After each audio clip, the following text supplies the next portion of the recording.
Sector 25, जलवायु विहार का एक शांत अपार्टमेंट, L32। बाहर से बिल्कुल आम, लेकिन अंदर एक ऐसा राज छिपा था जो पूरे देश को हिला देने वाला था। घर के अंदर 13 साल की आरुषि, अपनी दुनिया में खोई हुई एक मासूम लड़की जिसके सपने अभी पूरे होने बाकी थे। दूसरे कमरे में उसके माता पिता डॉक्टर राजेश तलवार और डॉक्टर नूपुर तलवार, एक परफेक्ट फैमिली, एक खुशहाल जिंदगी। और उसी घर में एक और शख्स, हेमराज, घर का नौकर, जो सालों से इस परिवार का हिस्सा बन चुका था। सब कुछ सामान्य था, लेकिन कुछ ही घंटों बाद यही घर एक खौफनाक मर्डर मिस्ट्री का केंद्र बनने वाला था। उस रात घर में हल्की रोशनी थी, डिनर खत्म हो चुका था, और तभी राजेश अपनी बेटी के लिए एक सरप्राइज लेकर आते हैं, एक डिजिटल कैमरा। आरुषि की आंखों में चमक आ जाती है।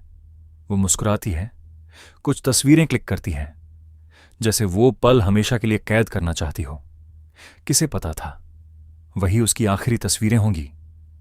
धीरे धीरे पूरा घर नींद में डूब जाता है। दरवाजे बंद, लाइट्स ऑफ, चारों तरफ सन्नाटा, लेकिन इस सन्नाटे के पीछे कुछ छिपा हुआ था, कुछ बहुत डरावना।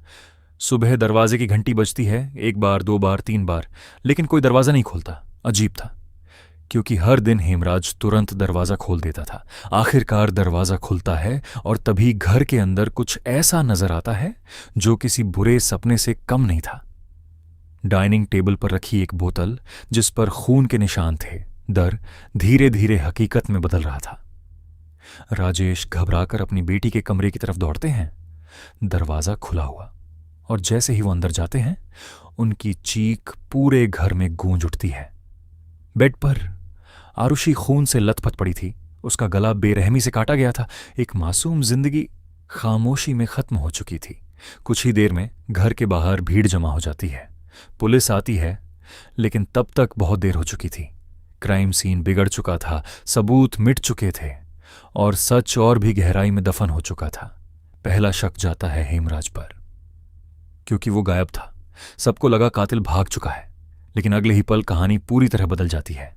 जब घर की छत खोली जाती है तो वहां एक और लाश पड़ी होती है, गला उसी तरह कटा हुआ। वो हेमराज था। अब सवाल बदल चुका था, अगर हेमराज कातिल नहीं था तो फिर कातिल कौन था, और वो अब तक कहां है? जांच शुरू होती है, थ्योरी बनती हैं, टूटती हैं। हर जवाब एक नया सवाल बन जाता है। कभी शक जाता है बाहर के लोगों पर, कभी घर के अंदर वालों पर। रिश्तों पर सवाल उठते हैं, चरित्र पर उंगली उठती है। सच और झूठ आपस में ऐसे उलझ जाते हैं कि फर्क करना नामुमकिन हो जाता है। क्या यह एक सोची समझी साजिश थी, या गुस्से में लिया गया एक खौफनाक फैसला, या फिर कोई तीसरा शख्स जो आज भी परछाइयों में छिपा हुआ है? जैसे जैसे जांच आगे बढ़ती है, हर सच खुद एक झूठ जैसा लगने लगता है। पुलिस, फिर दूसरी एजेंसियां, हर कोई अपनी अपनी कहानी बनाता है। कभी कहा जाता है ये एक बाहरी आदमी का काम था, फिर कहा जाता है नहीं, ये घर के अंदर का मामला है। हर थ्योरी कुछ सवालों के जवाब देती है, लेकिन उससे भी ज्यादा सवाल खड़े कर देती है। जांच में सामने आता है दोनों हत्याएं एक ही तरीके से की गई थीं।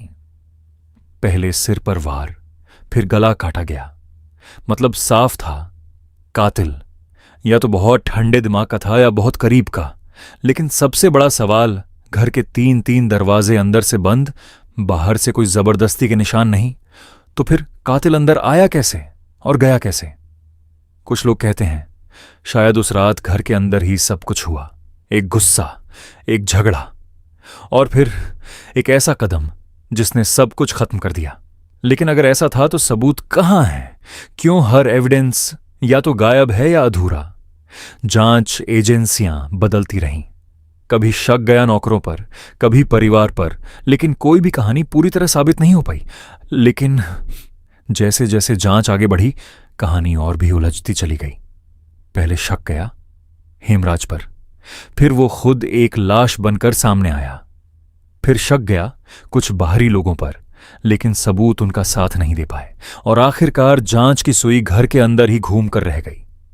जांच एजेंसियों ने एक कहानी बनाई, एक ऐसी रात जहां सब कुछ अचानक हुआ, जहां गुस्से ने होश पर जीत हासिल कर ली। जहां एक गलती 2 जिंदगियों पर भारी पड़ गई। कहा गया घर के अंदर ही सब कुछ हुआ, कोई बाहर से नहीं आया, दरवाजे बंद थे, कोई जबरदस्ती के निशान नहीं थे। और यही बात शक को और गहरा करती गई।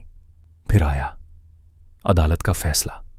कोर्ट ने राजेश और नुपुर तलवार को दोषी ठहराया, उन्हें सजा सुनाई गई। ऐसा लगा कि आखिरकार इस कहानी का अंत मिल गया, लेकिन कहानी ने एक और मोड़ लिया।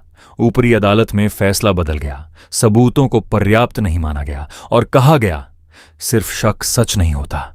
और इसी के साथ जिस केस को पूरा देश देख रहा था वो फिर से एक अधूरी कहानी बन गया। आज कानून की नजर में कोई भी दोषी साबित नहीं है, लेकिन सवाल आज भी जिंदा है, अगर वो दोषी नहीं थे तो फिर कौन था? अगर कोई बाहर से नहीं आया तो फिर अंदर क्या हुआ? L32 का वो फ्लैट आज भी खामोश खड़ा है, लेकिन उसकी खामोशी के पीछे एक ऐसी कहानी छिपी है जिसका सच शायद कभी सामने नहीं आएगा। उस रात उस घर के अंदर सिर्फ 2 लोगों की जान नहीं गई थी, बल्कि सच भी वहीं कहीं हमेशा के लिए मर गया था।